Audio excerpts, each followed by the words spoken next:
Nongeye kubasuhuza nshuti mwese mukurikirana ibiganiro byacu, nawe bibaye ubwa mbere waba uhageze ndagusuhuje, nkwifuriza gukomeza kugira ibihe byiza ndetse no kubana natwe. Hanyuma niba ushaka kuzajya ukurikirana ibiganiro byacu, ntugende udakanze kuri subscribe kugira ngo tujye dukomeza kubana. Hashize rero iminsi ibiri habayeho umutingito wumvikanye mu bice bimwe bya Kigali, ariko uyu munsi nanone umutingito wongeye kumvikana mu bindi bice bimwe bigize u Rwanda, aho wagiye uteza n'ibibazo bimwe bitandukanye, hakagira abakomereka, bamwe bakajyanwa kwa muganga birumvikana. Uyu mutingito rero ushobora kwibaza ngo ubundi umutingito muri rusange uterwa n'iki? Uterwa n'iki? Ukomoka ku ki? Kuki umutingito ubaho? Ese isi biba byagenze gute kugira ngo abantu bajye kumva bumva umutingito ubayeho, kandi umuntu yumvaga atekanye nta kibazo ashobora kuba yagira, yumvaga isi imeze neza, ari amazu noneho yubatse nayo ubwayo akaba yahura n'uwo mutingito. Byatumye rero nibaza ngo umutingito ubundi ukomoka ku ki? Uturuka ku ki? Uterwa n'iki? Niki kiba cyabaye kugira ngo twumve isi itigita n'ubunini bwayo? Isi dutuyeho rero ihora ihindagurika, kandi rimwe na rimwe igatera ibintu by'akataraboneka nk'imitingito.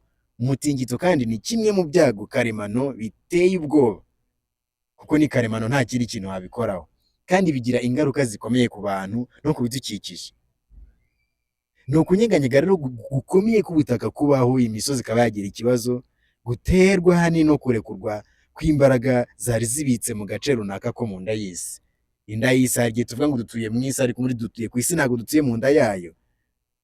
Rero umutingito ubaho igihe imikaya y'ubutaka, tectonic plates, yimuka igahita ireka imbaraga zakusanyijwe, bigatera kunyeganyega k'ubutaka, kumva ubutaka buranyeganyeze. Si ukunyeganyega gutoya, biba bifite imbaraga bitewe n'aho umutingito wibasiye cyane. Iki kibazo rero gifite uburemere budasanzwe, iki kintu tuba nibazagaho, nawe ushobora kuba yibazaho, na siyanse n'ubumenyi muri rusange byagiye bibyibazaho mu gutekereza ku miterere y'ibiza ndetse no mu guhangana n'ibibazo by'ubutabazi. Iyo mitingito rero ishobora guteza ibura ry'ubuzima, gusenyuka kw'amazu, gusenyuka kw'ibikorwa remezo, imihanda ikangirika, amazu akangirika, ndetse abantu ubukungu bukahahungabanira birumvikana. Tugiye rero gusesengurira hamwe uko umutingito icyo ari cyo, impamvu nyamukuru ziwutera, uko wigaragaza n'ingaruka zawo, hifashishijwe imyumvire ya siyansi uko iyumva, amateka y'ibyabaye n'inyigisho za gihanga zagiye zibaho. Ubundi umutingito ni iki? Umutingito ni ukunyeganyega k'ubutaka, utera ubwoba kandi ushobora kumara amasegonda cyangwa iminota bitewe n'uburemere bwawo.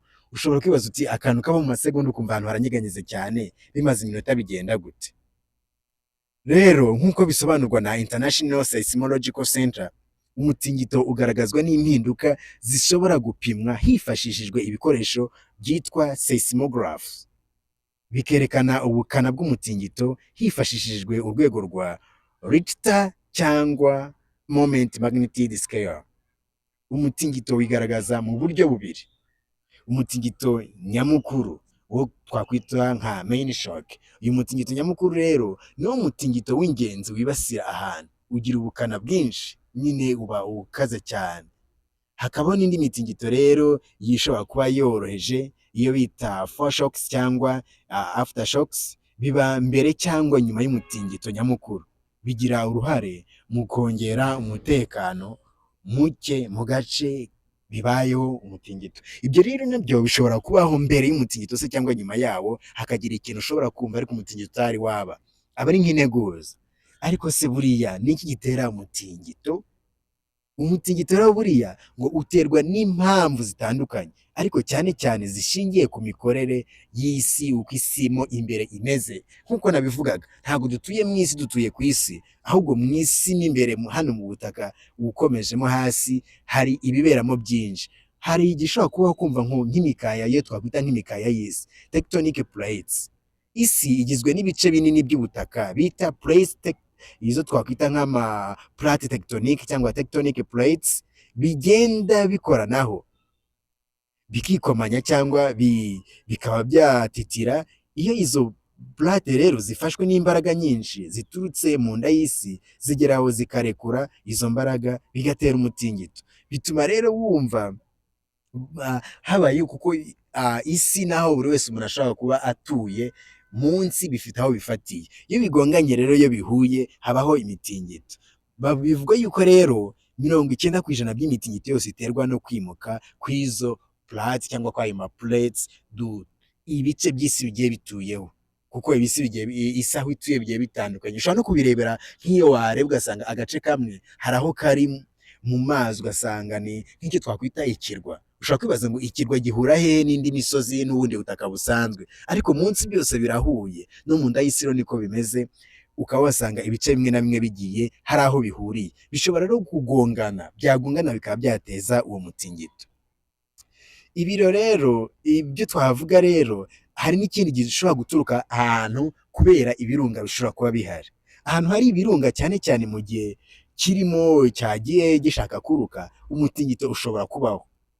Agace rero kabamo imitingito cyane iterwa n'ibirunga nayo igenda ibaho, ariko ugasanga hariho n'ingaruka zagiye zibaho. Iyo rero ni imitingito nayo ikomoka kuki? Ikomoka kuri ibyo birunga.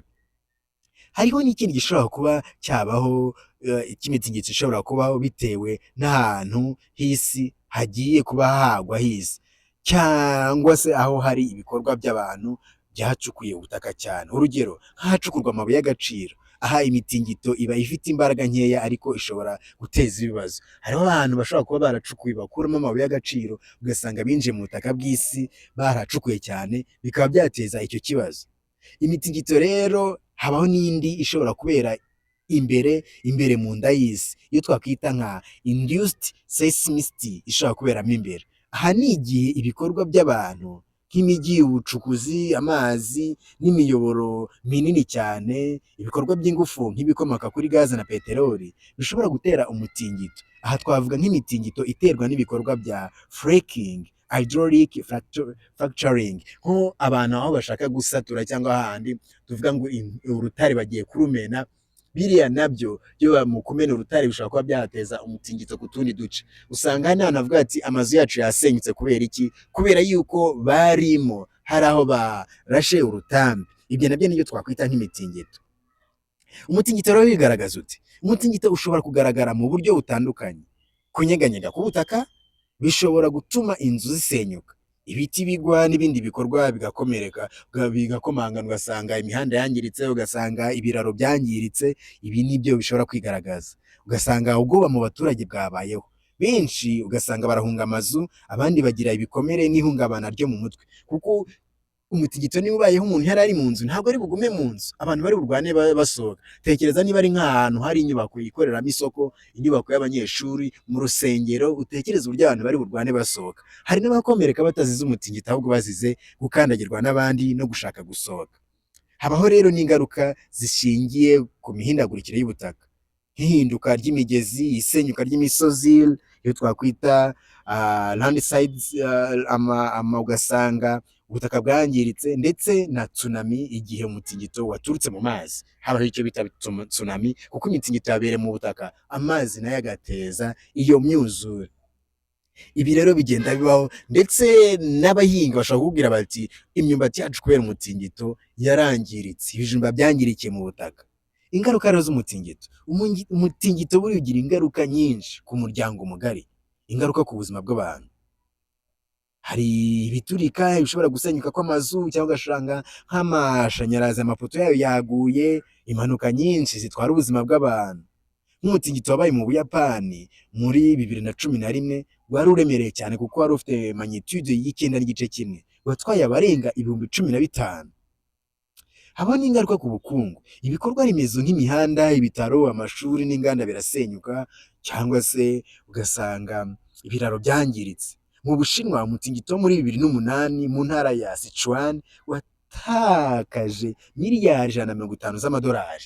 Turaza no kureba mu Rwanda uko bimeze, ndetse natwe hari aho twagiye tubona uko hari ibikorwa remezo yagiye yangirika, bikaba ngombwa ko leta yita ku bashobora kuba barokotse iyo mitingito, ndetse n'ibikorwa remezo byahangirikiye ari byinshi. Hari n'ingaruka ku bidukikije. Hari igihe umutingito utera indwara zituruka ku mwanda, kwimuka kw'abantu, displacement, abantu bimutse, cyangwa se uko abantu hari aho bahunze bakajya kugira ahandi baba, cyangwa ukanahindura igishushanyo mbonera cy'akarere, ugasanga hari imisozi yamanutse, hari n'umuntu ushobora kuza agasanga abuze iki, abuze aho yari atuye kubera ko hagiye iki, ubutaka bw'abandi bwaje buramanuka, umusozi wamanutse utwikira aho yari atuye.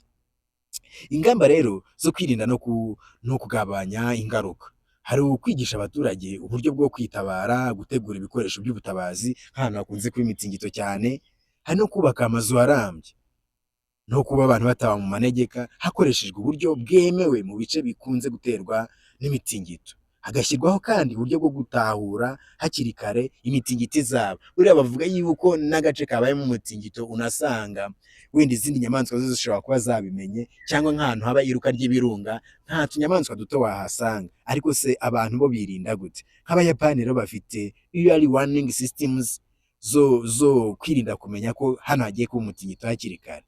Kandi hagakwiye gushyirwa mu bikorwa igenamigambi rishingiye ku miterere y'ubutaka, iyo twakwita urban planning, kumenya bitewe n'aho umuntu atuye n'uko yabigenza. Buriya rero umutingito ni kimwe mu biza bikomeye bishobora kwibasira abantu mu buryo butunguranye. Gutahura no gusobanukirwa impamvu ziwutera bifasha no kuwurwanya no kuwurinda, nk'uko International Federation of Red Cross ibivuga. The only real defense against yo kuba abantu bakwirinda ni ukwitegura, gushyira imbere ubushakashatsi, ikoranabuhanga n'inyigisho ku baturage ni ngombwa mu rugamba rwo guhangana n'ingaruka z'umutingito. Dushobora rero no kurebera hamwe imitingito yindi ishobora kuba yaragiye iba mu Rwanda mu bihe byatambutse, nk'uko twavugaga yuko mu minsi ibiri itandukanye ishize n'ubundi mu bice bimwe bya Kigali umutingito wari wahabaye mu masaha ya nijoro, bamwe ntibawumve birumvikana. Ariko buriya umutingito hari wabayeho kuwa 3 Gashyantare muri 2008. Uyu ni wo mutingito ukomeye wigeze kwibasira u Rwanda mu gihe cya vuba, wabaye ku itariki ya 3 Gashyantare 2008, ugira ubukana bwa magnitude ya 6, ndetse ukurikirwa n'undi wari ufite magnitude ya 5.0 ku itariki ya 14 Gashyantare 2008. Aho waturutse rero n'uburyo wumvikanye, wabaye hafi y'ikiyaga cya Kivu ku mupaka w'u Rwanda na Repubulika Iharanira Demokarasi ya Kongo. Ni umwihariko wo kuba ikiyaga cya Kivu kiri mu gace kihariye mu miterere yako y'iyo twita Western Rift Valley, aho iherereye, aho ibice by'ubutaka bihora byegerana cyangwa byitandukanye. Bavuga yuko hagenda hegerana cyangwa hatandukana, bikaba binatandukanya cyane n'imiterere y'ahandi haba imitingito myinshi nko mu Buyapani, cyangwa se ntabwo bitandukanye cyane na hariya, usanga byenda kumera kimwe kuko naho hagiye hari iyo mitingito yo mu Buyapani cyangwa muri Chile, naho bagenda bafite iyo mitingito. Noneho rero icyo gihe ingaruka zabaye mu Rwanda, abantu 37 barapfuye, abarenga 643 barakomereka, inzu zisaga 3000 zirangirika cyane. Akarere ka Rusizi na Nyamasheke niho hibasiwe cyane. Ibitaro bya Kibuye byarangiritse, abarwayi barahungishwa. Hari amashuri menshi yasenyutse, byangiza gahunda y'amasomo birumvikana. Nyuma yaho rero hari n'imitingito yagiye igaragara no mu bindi bihe, nko muri 2002 na 2005 hagiye habaho imitingito mito, ariko yumvikanaga mu turere twa Gisenyi, Rubavu na Karongi, ikaba yaraterwaga n'ikimoteri cy'imikaya y'isi gihari hariya mu duce twa Gisenyi, Rubavu na Karongi. Mu 1970 kugeza mu 1980 abaturage bavuga ko hariho indi mitingito yagiye yumvikana hafi y'Ikivu, ariko nta bushakashatsi bwinshi bwari bwarakozwe icyo gihe. Niyo mpamvu rero u Rwanda rugenda rugaragarwaho n'imitingito, nk'uko bivuga na Rwanda Geology and Mines Authority. U Rwanda ruri mu karere ka East African Rift System, aho imikaya y'isi ikikamo ibice. Ibi bituma habaho imitingito ihoraho cyane cyane mu karere k'iburengerazuba hafi y'ikiyaga cya Kivu. Ingamba rero zagiye zifashwa mu Rwanda harimo gusana amashuri n'ibitaro byagiye byangirika, bishobora kuba byarangiritseho, hagiyeho gutanga inyigisho z'ubwirinzi mu mashuri no mu midugudu, kandi hakurikiraho kwagura ubushobozi bwa Meteo Rwanda n'ibigo by'ubushakashatsi nka Geological Mapping Units. Hajyaho kandi no kugena amabwiriza y'ubwubatsi mu turere twibasirwa cyane cyane imitingito, cyane harimo gusaba ko inzu zubakwa hakurikijwe ibisabwa n'imyubakire irwanya imitingito. Nubwo rero u Rwanda rutari mu bihugu bikunze kugaragaramo imitingito myinshi, ahantu rero hari Rift Valley nk'akarere ka Kivu hakomeje kwibasirwa n'imitingito mito n'ikomeye rimwe na rimwe. Ni ngombwa ko Abanyarwanda bagakwiriye kumenya ko uko bitwara mu gihe cy'imitingito, ndetse bakibuka imicungire ndetse no kumenya uko bagakwiriye kubaho mu gihe habaye umutingito, mu buryo abantu bashobora kuba bavuga bati aha turahavuye se, cyangwa aha ngaha twakwirinda gutya mu gihe umutingito ubayeho. Kuko umutingito ushobora kubaho mu buryo abantu barimo guhunga, umuntu ntagire ikibazo kubera yuko umutingito ubayeho, ahubwo akagira ikibazo kubera uburyo yahunzemo, bikaba byamuviramo n'urupfu nk'uko byagiye bigaragara aho imitingito yagiye iba. Murakoze cyane. Niba nabakunze iki kiganiro wagisangiza abandi, kandi haba hari icyifuzo cyangwa igitekerezo waba ufite wakitugezaho. Murakoze cyane, mukomeze kugira ibihe byiza. Nkwibutsa ngo niba utarakora subscribe wagikora, hanyuma dukomeze tubane mu biganiro bindi bizakomeza kugenda binyuraho. Ibihe byiza kandi Imana ibarinde.